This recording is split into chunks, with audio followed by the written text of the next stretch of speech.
एक 80 मीटर चौड़ी सड़क के दोनों ओर आमने सामने समान लंबाई वाले दो खंभे लगे हैं। इन दोनों खंभों के बीच में सड़क के एक बिंदु से खंभों के शिखर के उन्नयन कोण क्रमशः 60 अंश और 30 अंश है।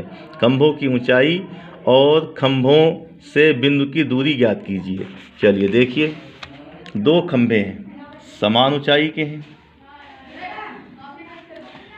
मान लेते यहाँ कहीं पर कोई बंदा खड़ा हुआ है, उसने इधर वाले खंभे को देखा और इधर वाले खंभे को देखा।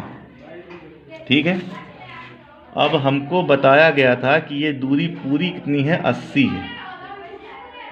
इतने को अगर हम x मान लें तो 80 से x कम हो जाएगा, ये वाला हो जाएगा 80 माइनस x, और ये h, ये भी h। इधर जब देखते हैं तो 60 अंश का कोण है, इधर देखते हैं तो 30 अंश का कोण है। बस पहले हम इस वाले में ले लें 60 के लिए। tan 60 अंश बराबर क्या फार्मूला होता है, लंब बटे आधार। लंब का मान यहाँ पर h और इसका मान x है, इसका मान होता है √3। नीचे 1 मानने के बाद में कैंची की गुणा कर लें तो x √3 बराबर आ गया h। पुनः इस बार हम लेंगे tan 30 के लिए। tan 30 बराबर लंब बटे आधार। इस बार लंब कितना h और आधार कितना है, इसके लिए 80 माइनस x है। इसका मान 1 बटे √3 और ये हमारा h बटे 80 माइनस x। कैंची की गुणा कर दें तो हो जाएगा 80 माइनस x बराबर √3 h।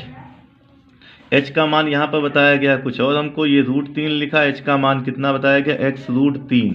ये वाला 80 माइनस x, फिर लिख लें 80 माइनस x, और ये √3 3 हो जाएगा, और x एक तरफ कर लें तो 80 बराबर ये वाला 3x, ये वाला x इधर गया तो माइनस प्लस हो गया, ये हो गया 4x बराबर 80। इस 4 से काट देंगे तो 20 आ जाता है, x का मान हो गया 20।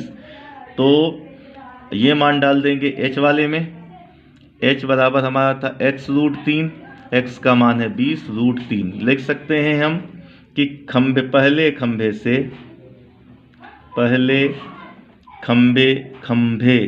से बिंदु की